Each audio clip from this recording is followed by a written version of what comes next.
Breaking news చూస్తున్నాం. Janagama BRS లో పరిస్థితి సద్దుమణిగింది.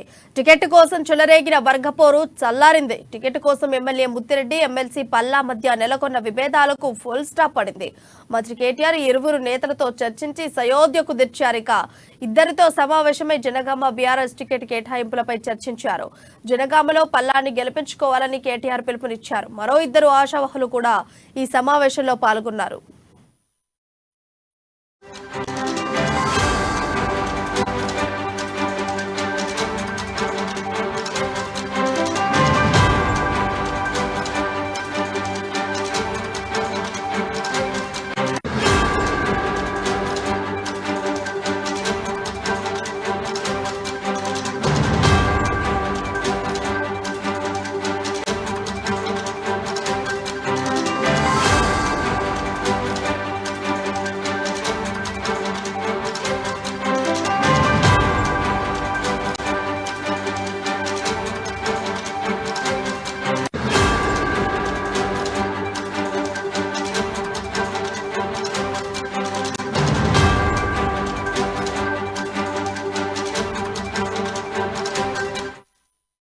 జనగామ బీఆర్ఎస్ లో పరిస్థితి సద్దుమణిగింది. టికెట్ కోసం చెలరేగిన వర్గపోరు చల్లారింది.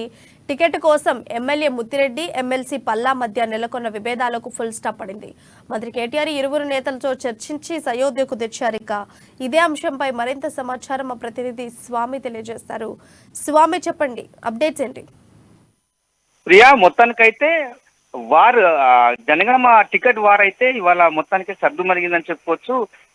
స్థానిక ఎమ్మెల్యేగా ఉన్న ముత్తిరెడ్డి యాదగిరి రెడ్డితో పాటు కూడా పోచంపల్లి శ్రీనివాసరెడ్డి, పల్లా ఎమ్మెల్సీగా ఉన్న పల్లా రాజేశ్వర రెడ్డి కూడా ఇవాళ జనగామ టికెట్ కొరకు కూడా సర్వ ప్రయత్నాలు చేసిన పరిస్థితి కనబడుతుంది. మొత్తానికైతే ముగ్గురు కూడా ద్విముఖ పోటీ కారులో కూడా జోరు కొనసాగించిన నేపథ్యం అయితే కనపడుతుంది. జనగామ జిల్లాలో చోటు చేసుకుందని చెప్పుకోవచ్చు. ప్రియా, మొత్తానికైతే అక్కడ ఇవాళ ముత్తిరెడ్డి యాదగిరి రెడ్డికి మాత్రము టీఎస్ఆర్టీసీ చైర్మన్ గా పదవి అయితే ఇవ్వడం జరిగింది. మొత్తానికైతే పల్ల రాజేశ్వర రెడ్డిని కూడా ఇవాళ తెర మీకు తీసుకొచ్చిన పరిస్థితి అయితే కనపడుతుంది. జనగామ టికెట్ కూడా ఇవాళ పల్ల రాజేశ్వర రెడ్డికే పూర్తిగా కన్ఫర్మ్ చేసిన పరిస్థితి కనపడుతుంది. ఇవాళ ఒక కేటీఆర్ సమక్షంలో ఇవాళ అంటే ముగ్గురిని కూడా అంటే పల్ల రాజేశ్వర రెడ్డి, పోచంపల్లి శ్రీనివాస్ రెడ్డి, తర్వాత మా ముత్తిరెడ్డి యాదగిరి రెడ్డిని కూడా కూర్చోబెట్టి కూడా పల్ల రాజేశ్వర రెడ్డిని గెలుపుగా జనగామ టికెట్ పల్లా రాజేశ్వర రెడ్డిని గెలిపించి తీరాలి అని చెప్పి కూడా జనగామ స్థానిక బీఆర్ఎస్ నేతలతో కూడా ఇవాళ పల్లా రాజేశ్వర రెడ్డి చేతులను ముత్తిరెడ్డి యాదగిరి రెడ్డి చేతుల మీద పెట్టి కూడా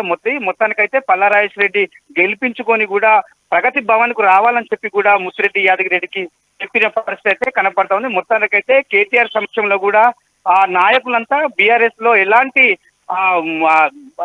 భేదాలు వీళ్ళు వర్గ భేదాలు లేకుండా వర్గపురు లేకుండా కూడా ముత్తిరెడ్డి యాదగిరితో పాటు కూడా పల్లా రాజేశ్వర రెడ్డిని కూడా ఒకటి చేసి మొత్తం జనగామ బీఆర్ఎస్ నేతలలో కూడా ఒక సంబరాన్ని మాత్రం అంబరాన్ని చెప్పినని చెప్పుకోవచ్చు. మొత్తానికైతే వీళ్ళందరినీ కూడా ఒక తాటి మీద తీసుకొచ్చి కూడా కేటీఆర్ అయితే మాత్రం సర్వ ప్రయత్నాలు చేశారని చెప్పుకోవచ్చు. మొత్తానికైతే జనగామలో కూడా కారు జోరుగా సాగుతుందని చెప్పుకోవచ్చు. ఇప్పటికే పల్లా రాజేశ్వర రెడ్డికి టికెట్ రావడంతో కూడా మొత్తానికైతే జనగామ జిల్లాలోని కూడా ఒక సంబరాలు అయితే చేస్తున్న పరిస్థితి కనపడతా ఉందని చెప్పుకోవచ్చు. ఇప్పటికైతే మొత్తానికైతే పల్లా రాజేశ్వర రెడ్డిని కూడా గెలిపించి తీసుకురావాలని చెప్పి కూడా కేటీఆర్ అయితే ముత్తిరెడ్డి చేతిలో పెట్టినట్టుగా కూడా ఇప్పటికే వాళ్ళని ఒకటి చేసినట్టు కూడా తెలుస్తుంది. ప్రియా, అసలు ఆ ఇరువురు నేతల మధ్య కేటీఆర్ ఏం చెప్పి నచ్చ చెప్పారనుకోవచ్చు?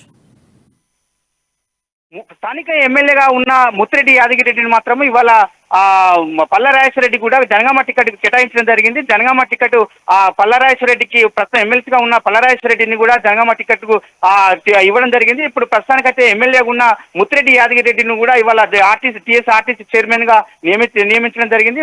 వారికి ఎలాంటి వర్గ పోరు లేకుండా భేదాభిప్రాయాలు లేకుండా కూడా ఇలా కేటీఆర్ సమక్షంలో కూడా వాళ్ళిద్దరిని ఒకటి చేసి కూడా ఇవాళ పల్లా రాజేశ్వర రెడ్డిని కూడా జనగామ టికెట్ జనగామ ఎమ్మెల్యే అభ్యర్థిగా కూడా ఇవ్వడం జరిగింది. ఎమ్మెల్యేని కూడా గెలిపించాలని చెప్పి కూడా వాళ్ళను ఒకటి చేసి కూడా ముత్తిరెడ్డి యాదగిరి రెడ్డికి అయితే ఒక సూచనప్రాయంగా చెల్లడం జరిగింది. ఒక సోదర భావంతో కూడా స్థానిక బీఆర్ఎస్ అంటే జనగామ బీఆర్ఎస్ నేతలతో కూడా ఇవాళ మాట్లాడడం జరిగింది. మొత్తానికైతే వర్గ వివాదాలు లేకుండా కూడా కారు జోరు పెంచాలని చెప్పి కూడా కేటీఆర్ అయితే వాళ్ళకు ఒక సూచనలు అయితే ఇచ్చిందని చెప్పుకోవచ్చు. Priya, thank you Swamy.